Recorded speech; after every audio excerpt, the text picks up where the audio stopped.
ঘড়ির কাঁটায় তখন প্রায় রাত 10টা ছুঁই ছুঁই।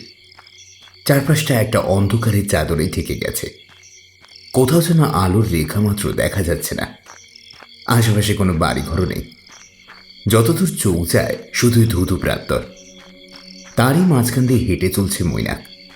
যেভাবেই হোক আজ রাতের শেষ বর্ধমান লোকালটা ওকে ধরতেই হবে। মৈনাক কলকাতার ছেলে। এখানে এসেছিল ওর মাসির বাড়িতে। ওর মাস্তুতো দাদার আজ বিয়ে ছিল। মৈনাক ভেবেছিল সন্ধ্যার মধ্যেই ও বিয়ে বাড়ি থেকে বেরিয়ে আসবে, কিন্তু অনুষ্ঠান বাড়িতে কি আর সবকিছু সময় মতো হয়? সব দিক ম্যানেজ করতে করতে বেরোতে সেই রাত হয়েই গেল মৈনাকের। মাসি মেশো দাদা সবাই ওকে আজ রাত্রিটুকু এই বাড়িতেই থেকে যেতে বলেছিল, কিন্তু কালকে সকালে যে ওকে অফিসে জয়েন করতেই হবে। অনেক কষ্টে বসকে বলে দুদিনের ছুটি ম্যানেজ করতে পেরেছিল মৈনাক। তাই ও ঠিক করলো যে আজ রাতের শেষ ট্রেনটাতেই ওকে কলকাতায় ফিরতে হবে। কলকাতায় যাওয়ার শেষ ট্রেন রাত্রি 11টায়। হাতে এখনো অনেকটা সময় আছে। আসলে ভেবেছিল রাস্তায় অন্তত একটা ভ্যান রিক্সা পাওয়া যাবে, কিন্তু মৈনাকের কপাল মন্দ। রাস্তায় একটাও ভ্যান রিক্সা দেখা পেল না ও। তাই ওকে এখন পায়ে হেঁটেই স্টেশন পর্যন্ত যেতে হবে। স্টেশন এখান থেকে অনেকটা দূরে, তাই মৈনাক দ্রুত পা চালালো। স্টেশনে পৌঁছে মৈনাক দেখল টিকিট কাউন্টারও বন্ধ হয়ে গেছে। কিন্তু আর কি করা যাবে? আজ ওকে টিকিট ছাড়াই ট্রেনে উঠতেই হবে। এত রাতে যে কারো মনে হয় থাকবে না। প্ল্যাটফর্মে উঠেও দেখল সেখানে একজনও যাত্রী নেই। প্ল্যাটফর্মের আলোগুলো যেন আজ নিভু নিভু। মৈনাক এগিয়ে গিয়ে স্টেশনের একটা বেঞ্চিতে গিয়ে বসল। হাতের ঘড়ির দিকে তাকিয়ে দেখল রাত 11:15। ট্রেন আসতে এখনো কিছুটা সময় বাকি আছে। মৈনাক চুপ করে বেঞ্চির এক কোণে বসে রইল। কি মশাই, কোথায় চললেন? কথাটা শুনেই মৈনাক চমকে উঠে পাশ ফিরে দেখে যে বেঞ্চেও বসে রয়েছে তারই অপর প্রান্তে বসে রয়েছেন একজন ব্যক্তি। তার গায়ের চাদর মুড়ি দেওয়া, তাই মুখটা ভালো করে বোঝা যাচ্ছে না। মৈনাক ভাবল, আরে এই লোকটা এতক্ষণ কোথায় ছিল? হঠাৎ কোত্থেকে উদয় হলো? তা ভালোই হয়েছে, অন্তত একজন সঙ্গী তো পাওয়া গেল। না হলে এই অন্ধকার প্ল্যাটফর্মে একা একাই বসে থাকতে হতো বেশ মৈনাককে। কিন্তু লোকটা এই গরমের মধ্যেও এভাবে চাদর মুড়ি দিয়েছে কি করে? যাকে ওনার ইচ্ছে হয়েছে উনি গায়ে দিয়েছে, অত ভেবে মৈনাকের কোনো লাভ নেই। ও বলল, আমি কলকাতা যাব। আর আপনি? মৈনাকের প্রশ্নে লোকটা খ্যাক খ্যাক করে হেসে একটা বিশ্রী শব্দে বলল, আমার কি আর যাওয়ার কোনো নির্দিষ্ট জায়গা আছে নাকি মশাই? যখন যেখানে যেতে মন চায় সেখানেই যাই। লোকটির এরকম উদ্ভট প্রকৃতির উত্তর মোটেই মনোভূত হলো না মৈনাকে। তাই সে আর কোনো কথা বাড়ালো না, চুপচাপ বসেই রইল। কিছুক্ষণ পরেই ট্রেনের হুইসেল শোনা গেল। ট্রেন এসে প্ল্যাটফর্মে দাঁড়াতে মৈনাক ট্রেনে উঠে পড়ল। ট্রেনের ভেতরে হলুদ আলোগুলো টিং টিং করে জ্বলছে। যাত্রী ওই হাতে গোনা জনা পাচেক, তবে আলো আধারিতে কারোরই মুখই স্পষ্ট দেখা যাচ্ছে না। মৈনাক জানলার ধারে একটা ফাঁকা জায়গা দেখে বসল। ট্রেন চলতে শুরু করলো। এমনিতেই সারাদিনের ক্লান্তি, তার উপর ট্রেনের দুলুনিতে মৈনাকের দু চোখের পাতায় ঘুম জড়িয়ে এলো। মাথার পেছনে দু হাত রেখে ট্রেনের সিটে হেলান দিয়ে চোখ বুজল সে। কি মশাই, ঘুমালেন নাকি? কথাটা শুনে ঘুম ভেঙে গেল মৈনাকে। চোখ খুলে তাকিয়ে দেখল ওর সামনের সিটেই ওর মুখোমুখি বসে আছে প্ল্যাটফর্মের বেঞ্চিতে বসে থাকা লোকটা। লোকটা এখনো একইভাবে চাদর মুড়ি দেওয়া। মৈনাক খুব অবাক হয়ে গেল। মনে মনে ভাবল, আরে এই লোকটা আবার কোথা থেকে এখানে এসে হাজির হলো? ট্রেনে ওঠার সময় তো এই লোকটাকে দেখিনি। তার মানে নিশ্চয়ই অন্য কামরায় উঠেছিল। কিন্তু হঠাৎ সে এই কামরাতেই বা এলো কেন? আর এলোই যখন, মৈনাককেই বা ঘুম থেকে ডেকে তোলার কি দরকার ছিল? ওর ঘুমটা প্রায় গাঢ় হয়ে এসেছিল। ধুর, কাঁচা ঘুমটা ভাঙিয়ে দিল লোকটা। এমন সময় হঠাৎ বাইরে প্রচণ্ড ঝড় উঠল। জানলা দিয়ে বাইরে ধুলোবালি শুকনো পাতা উড়ে এসে পড়তে লাগলো ট্রেনের ভেতরে। সেই সঙ্গে শুরু হলো মুষলধারে বৃষ্টি। মৈনাক তাড়াতাড়ি জানলার কাজগুলো নামিয়ে দিল, কিন্তু সামনে বসে থাকা লোকটার দিকে তাকালে মৈনাকের বড় অস্বস্তি হচ্ছে। একবার ভাবলো অন্য সিটে গিয়ে বসবে, কিন্তু জানলার পাশের একটাও সিট ফাঁকা নেই। তাছাড়া এই জায়গাটাও নেহাত মন্দ নয়। তাই আর 7-5 না ভেবে মৈনাক আবার ট্রেনের সিটে হেলান দিয়ে শুতে যাবে, ঠিক তখনই একটা আর্তনাদ শুনে চমকে উঠল মৈনাক। সামনে সেই লোকটা তখনও বসে রয়েছে। মৈনাকের অবস্থা দেখে এবার সে হেসে বলল, কি মশাই, এইটুকুতেই ভয় পেয়ে গেলে? কি হলো বলুন তো ওটা? মৈনাকের প্রশ্ন শুনে লোকটা খ্যাক খ্যাক করে আবার আগের মতোই বিশ্রীভাবে হেসে উঠল। আরে মশাই, বুঝলেন না? আর ট্রেন থেকে ঝাঁপিয়ে পড়ে কেউ আত্মহত্যা করলো। কি কি বলছেন কি আপনি? আত্মহত্যা? হ্যাঁ মশাই, আত্মহত্যা। আরে আপনি এটুকুতেই ভয় পেয়ে গেলেন? তাহলে নিজের মৃত্যুকে নিজের চোখের সামনে দেখলে আপনি কি করবেন বলুন তো? লোকটার এমন সব অদ্ভুত ধরনের কথাবার্তা বড্ড বিরক্ত লাগছিল মৈনাকে। মৈনাকের মনের কথা বুঝতে পেরে হয়তো লোকটা বলে উঠল, কি হলো মশাই, আমার কথাগুলো খুব বিরক্তিকর লাগছে না আপনার? তাহলে মশাই আপনাকে একটা গল্প বলি, শুনুন। দূর মশাই, রাখুন তো আপনার গল্প। তখন থেকে একেবারে কানের মাথা খেয়ে ফেলছেন। সারাদিন অনেক ধকল গেছে দাদার বিয়েতে। ভেবেছিলাম এখন ট্রেনে উঠে একটু নিশ্চিন্তে ঘুমিয়ে নেব, কাল আবার সকালে অফিস আছে। সেটাও আপনার জন্য আর হলো না। আরে মশাই, চড়ছেন কেন? একবার শুনেই দেখুন না আমার গল্পটা, আশা করি আপনার খারাপ লাগবে না। উফ, আপনাকে নিয়ে মহা ঝামেলায় পড়লাম তো দেখছি। আচ্ছা বলুন, এমনিতেই তো কাঁচা ঘুমটা ভাঙিয়ে দিয়েছেন, এখন আপনার গল্প শুনে রাতটা পার করে ফেলি। তবে শুনুন, সে আজ থেকে অনেক বছর আগের কথা। চাদর মুড়ি দেওয়া লোকটা সবেমাত্র তার গল্প বলা শুরু করেছে। ঠিক এমন সময় হঠাৎই একজন ব্যক্তি দৌড়াতে দৌড়াতে এসে মৈনাককে জিজ্ঞেস করল, আচ্ছা দাদা, এখানে একটা লোককে দেখেছেন? একটু রোগা করে আর গায়ে একটা সাদা ফতুয়া পরা ছিল। লোকটির দিকে তাকিয়ে মৈনাক বেশ ভয় পেল, কারণ তার হাতে ধরা আছে একটা ভোজালি। যদিও তার মুখটা দেখা যাচ্ছে না, কারণ মৈনাকের সঙ্গী সেই ব্যক্তির মতো এনারও চাদর দিয়ে মুখটা ঢাকা রয়েছে। কই না তো, এমন কাউকে তো আমি দেখিনি। পাশ থেকে চাদর মুড়ি দেওয়া লোকটি বলল, হ্যাঁ মশাই, আপনি যাকে খুঁজছেন তিনি ওই ওই সামনের দিকে গেছেন। আপনি যান, ঠিক তার সঙ্গে দেখা হয়ে যাবে। এই কথা শুনে মৈনাক ভয়ার্ত দৃষ্টিতে চোখ তুলে ওই চাদর মুড়ি দেওয়া লোকটির দিকে তাকালো।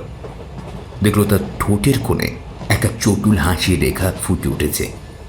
বৌজালি হাতে লোকটা সামনের দিকে চলে যেতেই আরেক ব্যক্তি হাঁপাতে হাঁপাতে এসে মৈনাককে জিজ্ঞেস করলো, আচ্ছা আচ্ছা আচ্ছা, এখানে কি আপনারা একজনকে দেখেছেন? সে হাতে একটা ভোজালি নিয়ে এই ট্রেনের মধ্যে দৌড়াদৌড়ি করছিল। আর আসলে আসলে লোকটা আমাকে মারার জন্য আমার পেছনে ধাওয়া করেছে। মৈনাক চমকে উঠে সেই ব্যক্তির দিকে তাকালো। ওর মনে হলো এই ব্যক্তি তার খুব চেনা কেউ, কিন্তু কোথায় দেখেছে কিছুতেই মনে করতে পারল না। সে শুধু আঙুল দিয়ে পেছনের দিকে দেখিয়ে দিল। লোকটা ভয়ে একবার কেঁপে উঠে ঊর্ধ্বশ্বাসে যে দিক থেকে এসেছিল সেদিকেই দৌড়ে চলে গেল। ঠিক সেই সময় তাকে পিছন দিক থেকে তাড়া করে সেই ভোজালি হাতে লোকটা। আর তার কয়েক মুহূর্ত পরেই শোনা গেল একটা তীব্র আর্তনাদ। মৈনাক প্রচণ্ড ভয় পেয়ে এক লাফে সিটে ছেড়ে উঠে দাঁড়ালো। চাদর মুড়ি দেওয়া লোকটা আবার খ্যাক খ্যাক করে হেসে উঠল। মশাই, এত ভয় পাচ্ছেন কেন? এমন ঘটনা আগে দেখেননি বুঝি? না না, এমন ঘটনা আমি কখনো দেখিনি, কোনো দিনও দেখিনি। ট্রেনের ভেতর কি ঘটছে এসব আমি কিছুই বুঝতে পারছি না। সত্যি কি আপনি কিছুই বুঝতে পারছেন না? না, পারছি না বললাম তো। আমি কি আপনার সঙ্গে মজা করছি নাকি? আর আপনিই বা কেমন লোক মশাই? আপনার এসব দেখে ভয় লাগছে না? না মশাই, এমন ঘটনা আমি বহুবার দেখেছি, তাই এখন সব গা সওয়া হয়ে গেছে। আচ্ছা আপনি বসুন, আপনাকে এবার সেই গল্পটা শোনাই। দেখবেন গল্পটা শোনার পর আপনারও সব ভয় এক নিমিষে কেটে গেছে। অনিচ্ছে সত্ত্বেও মৈনাক এবার সত্যিই বসে পড়ল। তারপর সে চাদর মুড়ি দেওয়ার লোকটা আবার গল্প বলতে শুরু করলো। আজ থেকে বহু বছর আগের কথা। সেদিনও সন্ধ্যাবেলায় আজকের মতোই আমি খামারগাজী স্টেশন থেকে ট্রেনে উঠেছিলাম। আর ট্রেনে উঠে আপনার মতোই একটি ছেলের সাথে আমার পরিচয় হয়। আমি যেখানে নামবো ছেলেটিও সেখানেই যাবে। ভাবলাম দুজনে মিলে গল্প করতে করতে চলে যাব। আর তাছাড়া লোকটিকে আমার বেশ মনে ধরে, বেশ মিশুকে। আমরা দুজনে গল্প জুড়ে দিই। জানতে পারি ছেলেটির নাম মোহিতোষ চৌধুরী, বাড়ি মুকুন্দপুর গ্রামে। মুকুন্দপুর নামটা শুনেই ময়নাকের মনের ভিতরটা কেমন যেন করে উঠল। এই নামটা সে আগেও কোথাও শুনেছে, কিন্তু কোথায় শুনেছে তা অনেক চেষ্টা করেও মনে করতে পারল না। লোকটি আবার বলতে শুরু করলো। তো সেই ছেলেটির কাছ থেকে জানতে পারলাম ওদের গ্রামে বেশ অনেক দিন ধরে একটা ভয়ানক উপদ্রব শুরু হয়েছে। তাদের গ্রামের উত্তর দিকে মরা দিঘিটার পাশে যে শ্মশান রয়েছে, সেখান থেকে প্রত্যেক অমাবস্যার রাতে কিছু উদ্ভট এবং ভয়ঙ্কর শব্দ ভেসে আসে। আর শুধু তাই নয়, যেদিন থেকে এই গ্রামের এই ঘটনাগুলো শুরু হয়েছে সেদিন থেকেই গ্রামের মানুষজন হারিয়ে যেতে শুরু করে। তাছাড়া যে তারা কোথায় যায় কিছুই জানা যায় না। অনেক খুঁজেও তাদের কোনো সন্ধান পাওয়া যায়নি। গ্রামবাসীরা খুব ভয় পেয়ে যায়। কয়েকজন তো আবার গ্রাম ছেড়ে অন্য গ্রামেও চলে যায়। এর কিছুদিন পরে একদিন দেখা গেল এক ভয়ঙ্কর দৃশ্য। ওদের গ্রামের মোড়ল মশাইয়ের রক্তমাখা কাটা মাথাটা নাকি ভোরবেলায় ওই মোড়লের বাড়ির দরজার সামনে পড়ে থাকতে দেখা যায়। মোড়লের বউ সকালবেলায় ঘুম থেকে উঠে দরজা খুলেই সেটা দেখতে পায়, আর দেখেই চিৎকার করে উঠে জ্ঞান হারিয়ে মাটিতে পড়ে যায়। তার চিৎকারের আশেপাশে বাড়ির কয়েকজন লোকও ছুটে আসে, আর ওই দৃশ্য দেখে তারাও খুব ভয় পেয়ে যায়। এরপরের মোড়লের দেহটা গ্রামের সব জায়গাতে খোঁজা হয়, কিন্তু কোথাও সেটা পাওয়া যায় না। তখন অনেকে বলে যে নিশ্চয়ই এই গ্রামের কোনো হিংস্র জন্তু বা জানোয়ারের আবির্ভাব ঘটেছে, আর সেই সমস্ত ঘটনাগুলো ঘটিয়ে বেড়াচ্ছে। গ্রামবাসীরা সিদ্ধান্ত নেয় যে তারা রাত্রিবেলা সারা গ্রামে পাহারা দেবে। কোনো জন্তু এমন কাজ করে থাকলে তাদেরকে তা জানতেই হবে। সেই মতো গ্রামবাসীরা দল বেঁধে গ্রামের বিভিন্ন প্রান্তে পাহারা দেয়, কিন্তু রাস্তায় কয়েকটা কুকুর ছাড়া আর কোনো হিংস্র জন্তুর ছায়াটুকু পড়েনি।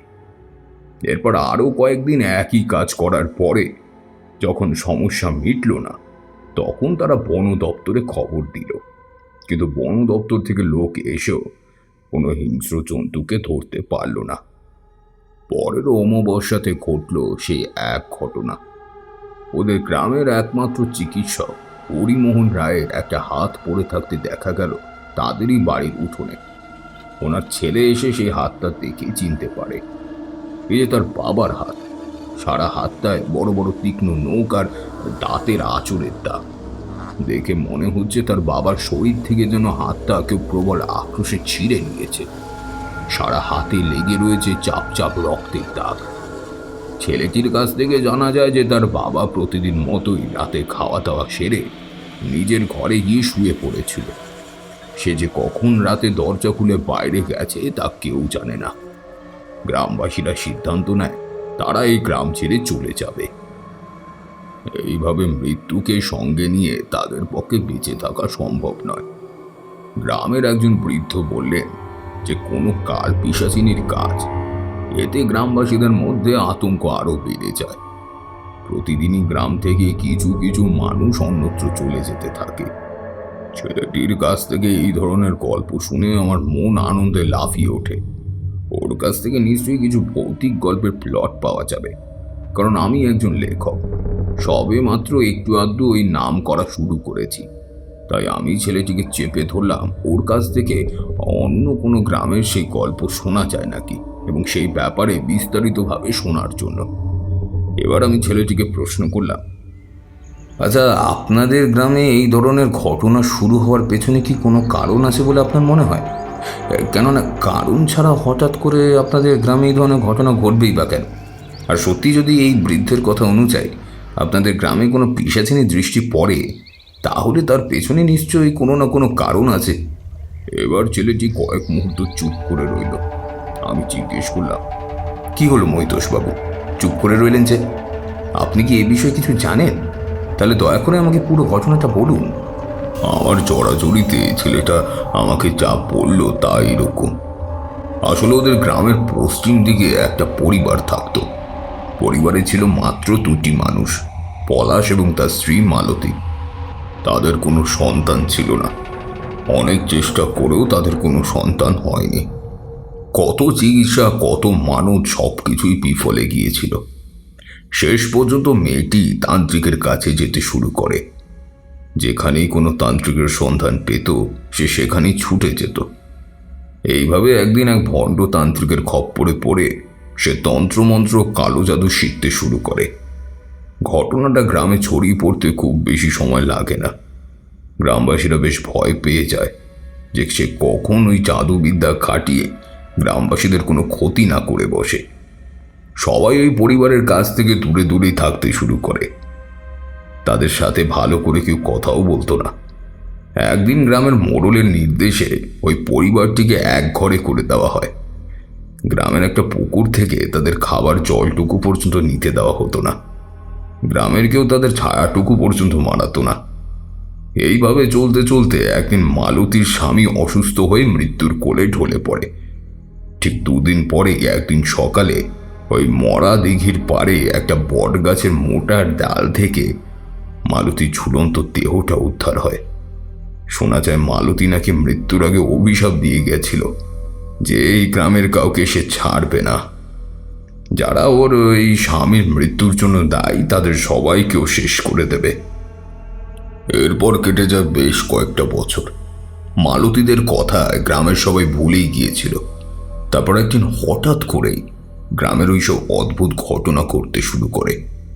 এরপর গ্রামবাসীরা একদিন সবাই মিলে সিদ্ধান্ত নেয় যে তারা একজন বড় তান্ত্রিকের শরণাপন্ন হবে।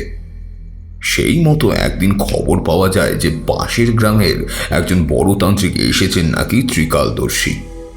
গ্রামবাসীরা একদিন দল বেঁধে সেই তান্ত্রিকের কাছে যায়। গ্রামবাসীদের কাছ থেকে সব কথা শুনে তান্ত্রিক ওদের গ্রামে আসেন এবং মন্ত্র পড়ে ওই গ্রামকে শুদ্ধ করে আর সকলকে নিষেধ করে দেন অমাবস্যার রাতে ওই মরা দিঘির কাছে না যেতে। গ্রামবাসীরাও তার আদেশ মাথা পেতে মেনে নেয়। এরপর থেকে গ্রামের সবকিছু আবার আগের মতো স্বাভাবিকভাবে চলতে থাকে। কিন্তু কয়েক মাস পর থেকে আবার গ্রামে অন্য রকমের উপদ্রব শুরু হয়। গ্রামের মানুষজন হঠাৎ করে অসুস্থ হয়ে পড়তে থাকে। অনেক চিকিৎসা করেও তাদের সুস্থ করা সম্ভব হয় না। এমত অবস্থায় গ্রামবাসীরা স্থির করে যে আবার তারা সেই তান্ত্রিকের কাছে যাবে। কিন্তু তার মধ্যেই মহিতোষের বাবা শ্রী আদিত্যনাথ চৌধুরী হঠাৎ করে অসুস্থ হয়ে পড়েন। প্রথমে গ্রামের চিকিৎসক নবীন দত্ত তার চিকিৎসা করেন, কিন্তু তাতে কোনো কাজ হয় না এবং এই কাজ না হওয়ার জন্য ছেলেটি তাকে নিয়ে কলকাতায় যাচ্ছে। সেখানে তার বাবার বিশিষ্ট বন্ধু এবং স্বনামধন্য চিকিৎসক শ্রী পরিমল চ্যাটার্জিকে ওদের গ্রামে নিয়ে যাওয়ার জন্য। মহিতোষের কাছ থেকে পুরো বিষয়টা জানতে পেরে আমার মনের মধ্যে একটা দারুণ উত্তেজনা সৃষ্টি হয়েছিল। তার সাথে অন্য একটা ইচ্ছেও জেগেছিল। নিজের চোখে ভূত দেখার ইচ্ছে আমার অনেক দিনের। এই সুযোগ যদি পূরণ করা যায় তাহলে তো একেবারে সোনায় সোহাগা। তার উপর এত সুন্দর একটা গল্পের প্লট পেয়েছি। একবার যদি মহিতোষের সাথে ওদের গ্রামে যেতে পারি তাহলে এক ঢিলে 2 পাখি মারা যাবে।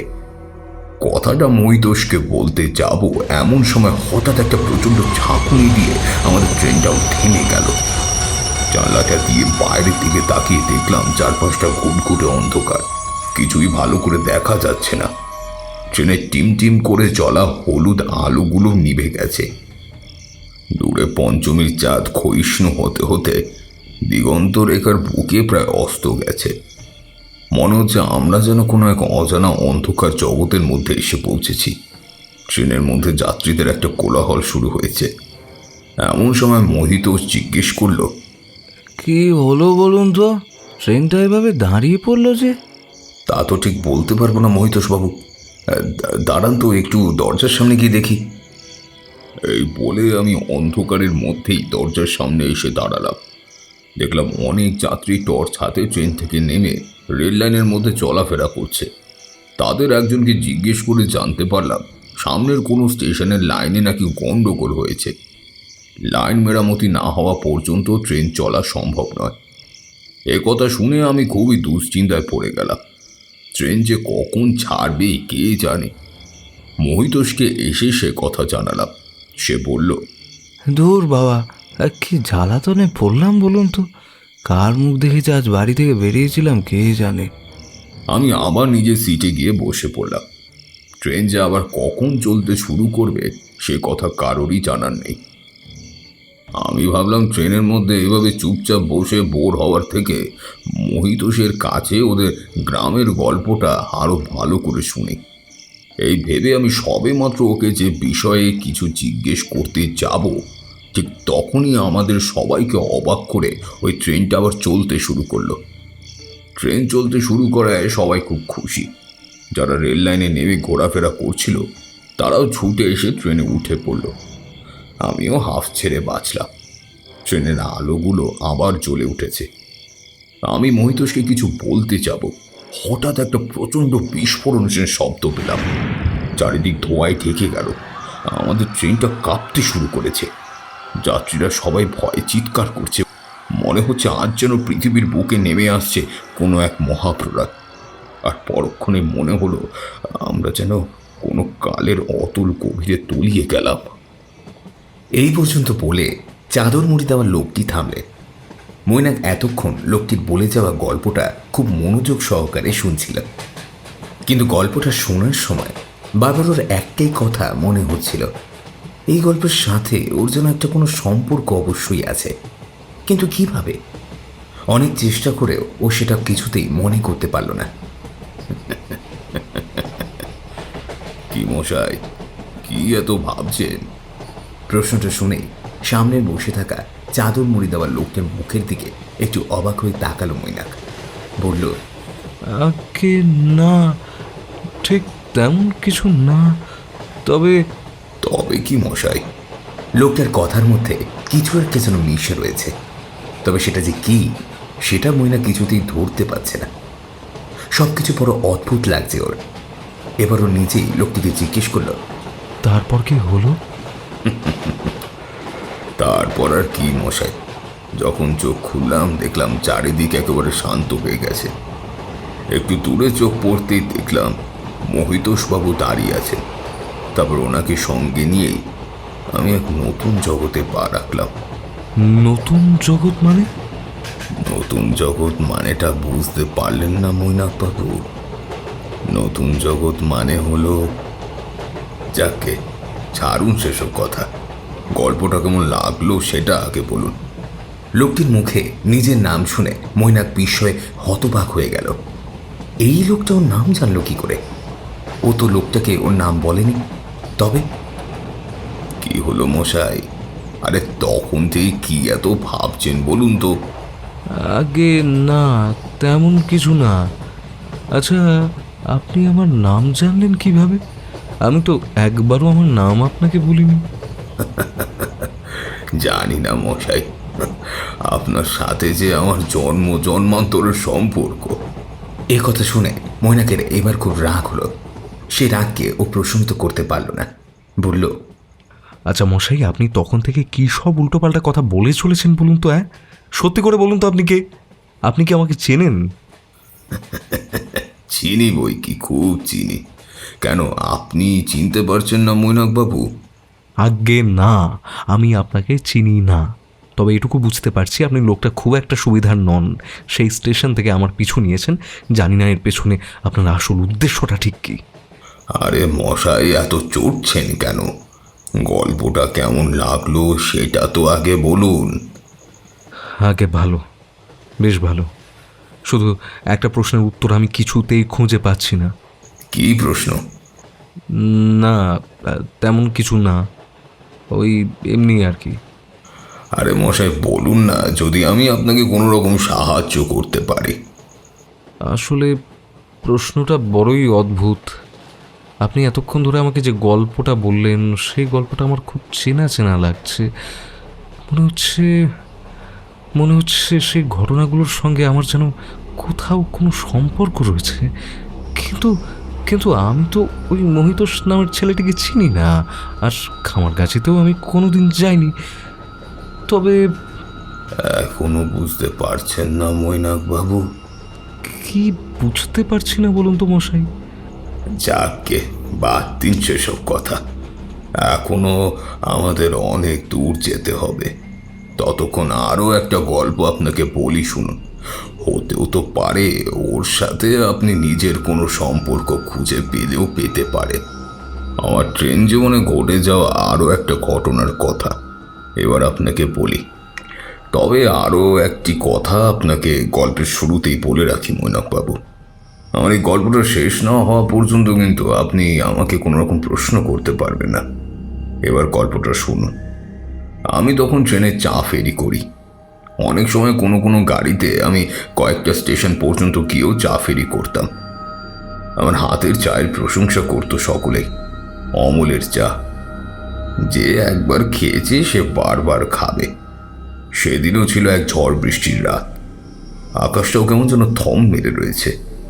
ভেবেছিলাম চা বিক্রি করতে আজ আর পাশের স্টেশনে যাব না, কিন্তু এই সময় হাতটাও একদম খালি। বাড়িতে বউটাও খুব অসুস্থ, ওকে ডাক্তারের কাছে নিয়ে যেতে হবে। তাই শেষমেশ আমি উঠেই পড়লাম ট্রেনে। ঘুরে ঘুরে চা বিক্রি করতে লাগলাম। চা খাবেন নাকি? চা, অমলের সেই বিখ্যাত চা, দুধ চা, লিকার চা বলে আমি হাঁকতে লাগলাম। বিক্রিও বেশ ভালোই হচ্ছিল, কিন্তু হঠাৎ এমন সময় পেছন থেকে শুনতে পেলাম একটা পরিচিত কণ্ঠস্বর। কি অমল, আমাকে চা দেবে না? তড়িতা হাতে নেয় আমি পিছন ফিরতেই যাকে দেখলাম, তাকে দেখেই ভয়তে আমার সারা শরীরটা যেন থরথর করে কাঁপতে লাগলো। আমার থেকে কয়েক হাত দূরে ট্রেনের একটা সিটের কোনায় হাত পেতে বসে রয়েছে বিশু মস্তান। এতক্ষণ যে ভয়টা পাচ্ছিলাম সেটা এবার হয়তো সত্যি হয়ে যাবে। মনে পড়ে গেল দুদিন আগের একটা ঘটনার কথা। কোনো একটি বিশেষ কারণে সেদিন আমাদের পাড়ার বাদলের সাথে বিশু মস্তানের একটা ঝামেলা লাগে। বিশু আর তার দলবল বাদলকে ধরে রাস্তার মাঝখানে মারধর করছিল। অন্য সবাই সেখানে জড়ো হয়ে সে দৃশ্য দেখছিল, কিন্তু কেউ প্রতিবাদ করতে এগিয়ে আসেনি ওই বিশু মস্তানের ভয়ে। তখন আমি প্রথম এগিয়ে যাই। আমার দেখা দেখি আরো সবাই গিয়ে বাদলকে বিশুর হাত থেকে ছাড়িয়ে নিয়ে আসে। সেই সময় বিশুর চোখের দিকে আমার চোখ পড়ে যায়। ওর ওই চোখ দুটো দেখে আমি ভয়ে আঁতকে উঠি। ওই চোখের দৃষ্টিতে যে কি ভীষণ ক্রোধ আর প্রতিহিংসার আগুন মিশেছিল তা কেউ নিজের চোখে না দেখলে বিশ্বাস করবে না। তারপর থেকে আমার মনের মধ্যে এতটাই ভয় খেলা করে বেড়াচ্ছিল, কালকের এই ঘটনার প্রতিশোধ নিতে বিশু আমার উপর একদিন না একদিন আসবেই। কিন্তু সেই সময়টা যে এত তাড়াতাড়ি এসে যাবে আমি তা ভাবতে পারিনি। কিন্তু এখন আমি কি করব? বিশুর হাতে একটা ভোজালি আর তার চোখে মুখে একটা প্রতিহিংসার ছাপ। আমি বুঝতে পারলাম আজ রাতেই আমার জীবনের শেষ রাত হতে চলেছে। আমি মনে মনে শুধুমাত্র প্রহর গুনতে লাগলাম। বিশু মস্তান ভোজালি উঁচিয়ে আমার দিকে এগিয়ে আসলো। আমি ভয়ে হাতের কেটলি আর কাপগুলো ট্রেনের মেঝেতে ফেলে রেখে দৌড়াতে লাগলাম। বিশু মস্তানও আমাকে ধাওয়া করলো। আমি দৌড়ে গিয়ে ট্রেনের একটা সিটের নিচে লুকিয়ে পড়লাম। বিশু মস্তান আমাকে দেখতে পেল না, তবে সে আন্দাজ করতে পেরেছিল যে আমি এখানেই কোথাও লুকিয়ে আছি। সে তখন একজন যাত্রীকে আমার চেহারার বর্ণনা দিয়ে জিজ্ঞেস করলো যে আমাকে দেখেছি কিনা। লোকটি ভোজালি দেখে বেশ ভয় পেয়ে কাঁপতে কাঁপতে কিছু একটা বলতে যাবে, সেই সময় আমি ট্রেনের সিটের তলা থেকে বেরিয়ে দরজা দিয়ে দৌড়াতে লাগলাম, কারণ একটু পরেই ট্রেন একটা স্টেশনের দিকে থামবে।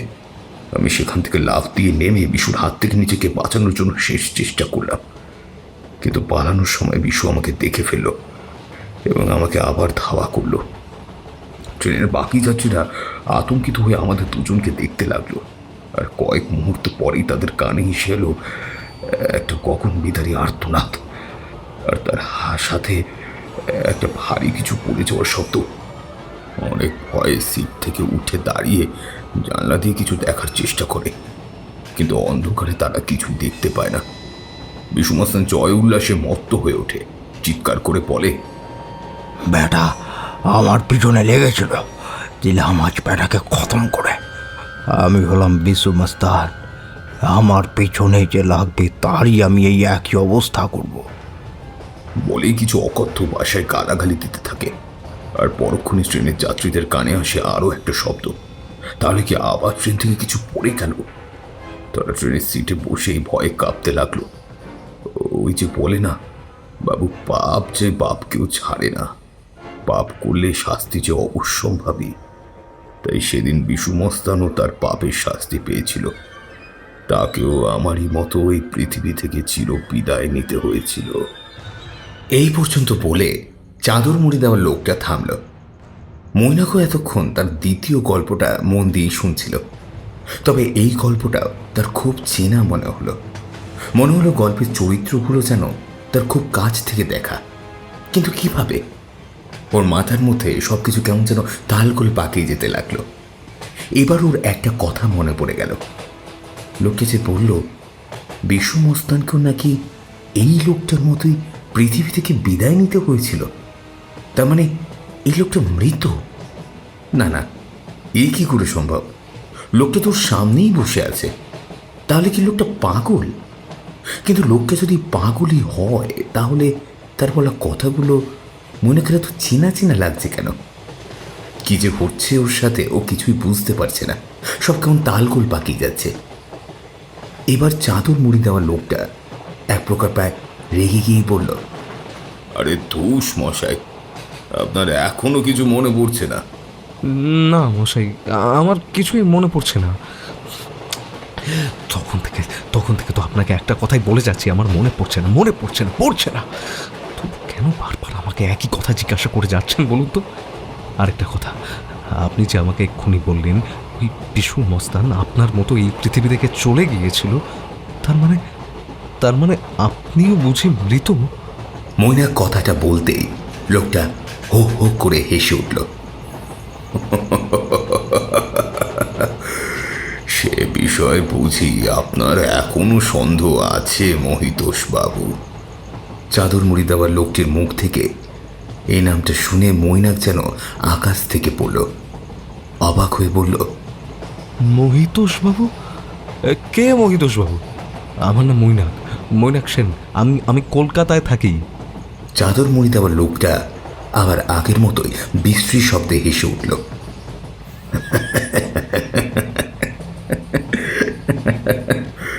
জানি মহিতোষ বাবু, জানি, কিন্তু সে তো আপনার বর্তমান নাম। কিন্তু আজ থেকে 100 বছর আগে যে আপনার নাম মহিতোষ চৌধুরী ছিল। মানে কি বলতে চাইছেন কি আপনি? হ্যাঁ মহিতোষ বাবু, আর আপনি শুধু মহিতোষ চৌধুরী নন, আপনি হলেন সেই বিশু মস্তান যে আমাকে ভোজালি দিয়ে খুন করে ট্রেন থেকে ধাক্কা দিয়ে মেরে ফেলে দিয়েছিলেন। না না না না না, এ কিছুতেই হতে পারে না। না, আমি এসব কাজ কোনো দিন করিনি। আমি মৈনাক সেন, কলকাতার একটি সরকারি স্কুলের অঙ্কের শিক্ষক। তাই নাকি মহিতোষ বাবু? হ্যাঁ তাই। তাহলে সেদিন আমার সঙ্গে খামারগাছি স্টেশন থেকে ট্রেনে কে উঠেছিল মহিতোষ বাবু? আমি জানি না। আপনি আমাকে এসব বলে আমাকে পাগল করে দেওয়ার চেষ্টা করবেন না। মৃত আত্মা যে কোনোদিন পাগল হয় না মহিতোষ বাবু। কে মৃত আত্মা? আপনি আমি দুজনেই মহিতোষ বাবু। আর শুধু তাই নয়, আমাদের সঙ্গে এই ট্রেনে এই মুহূর্তে যারা রয়েছে তারা সবাই যে বর্তমানে অন্য গ্রহের বাসিন্দা মহিতোষ বাবু। ওরা যে কেউ জীবিত নয়। আপনার চারদিকে একবার তাকিয়ে দেখুন মহিতোষ বাবু। মৈনাক ভয়ে ভয়ে এবার পাশের সিটের দিকে তাকালো। আর এবারও যে দৃশ্য দেখল তাতে ওর মুখ দিয়ে গোঙানের শব্দ ছাড়া আর কিছুই বেরিয়ে এলো না। ওর চারপাশে যারা বসে রয়েছে তারা কেউ মানুষ নয়। মনে হচ্ছে তারা যেন এক একটা নরকের কীট। কি বিভৎস তাদের চেহারা! ওভাবে কি দেখছেন মহিতোষ বাবু? আপনি তো ওদেরই একজন। যদি খামারগাছি থেকে কলকাতা যাওয়ার পথে যে ট্রেন দুর্ঘটনাটা ঘটেছিল তাতে আমরা সবাই যে একসাথে ইহু জগতের মায়া কাটিয়ে নরকের দ্বারে গিয়ে উপস্থিত হয়েছিলাম। এই ট্রেন যে মৃত্যু ট্রেন। না না, আপনি আপনি মিথ্যে বলছেন আপনি। আমি এখনো জীবিত আছি। এই যে মৈনাক সেন এখনো জীবিত আছে। যদি বিশ্বাস না হয় তবে তবে এই দেখুন। এ কথা বলেই মৈনাক তার হাতে সজোরে একটা চিমটি কাটতে গেল, কিন্তু আশ্চর্য, ওর হাতটা হাওয়ায় ভেসে আবার নিজের জায়গায় ফিরে এলো। মৈনাক বিস্ময়ে হতবাক হয়ে গেল। সে অবাক হয়ে নিজেকে ছোঁয়ার চেষ্টা করলো, কিন্তু এবারও পারল না।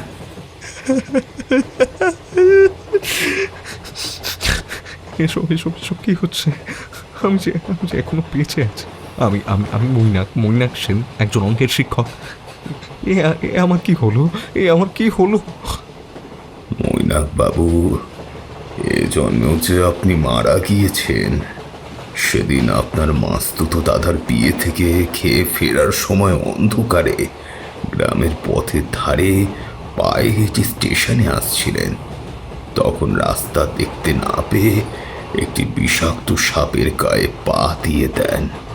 সেই সাপটি আপনাকে ছোবল মারে, আর প্রায় সঙ্গে সঙ্গেই আপনার মৃত্যু হয়। এবার কান্নায় ভেঙে পড়ল মৈনাক। চাদর মুড়ি দেওয়ার লোকটা এবার উঠে দাঁড়ালো, বলল, কাঁদবেন না মৈনাক বাবু, আর কিছুক্ষণ পরেই ভোরের আলো ফুটে যাবে। আমাদের যে এখানে থাকার সময় ফুরিয়ে আসছে মৈনাক বাবু। চলুন চলুন, এবার আমরা আমাদের নিজেদের জগতে ফিরে যাই। তারপরে ট্রেনের সকল যাত্রীদের উদ্দেশ্যে লোকটি বলল, আপনারাও সবাই চলুন।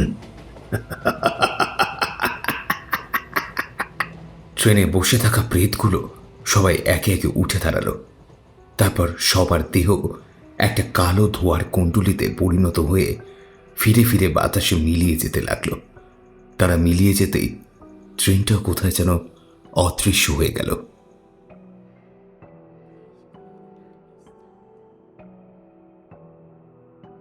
শুনছিলেন লেখিকা মিলি ঘোষের কলমে ঝড়ের রাতের বর্ধমান লোকাল। গল্প পাঠে এবং গল্পের সূত্রধার ছিলাম আমি, দিব্যেন্দু দাস। অন্যান্য চরিত্রে ছিল অভিক। কেমন লাগলো আপনাদের আজকের এই গল্পটি জানাবেন আমাদের ইউটিউব কমেন্ট সেকশনে।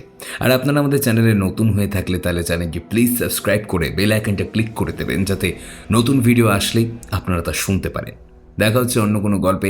আজকে গল্পের পোস্টারে ছিল চিত্রা। ভালো থাকবেন, সুস্থ থাকবেন, আর এভাবেই শুনতে থাকবেন বঙ্গ কথা ইউটিউব চ্যানেলকে। দেখা হচ্ছে অন্য কোনো গল্পে।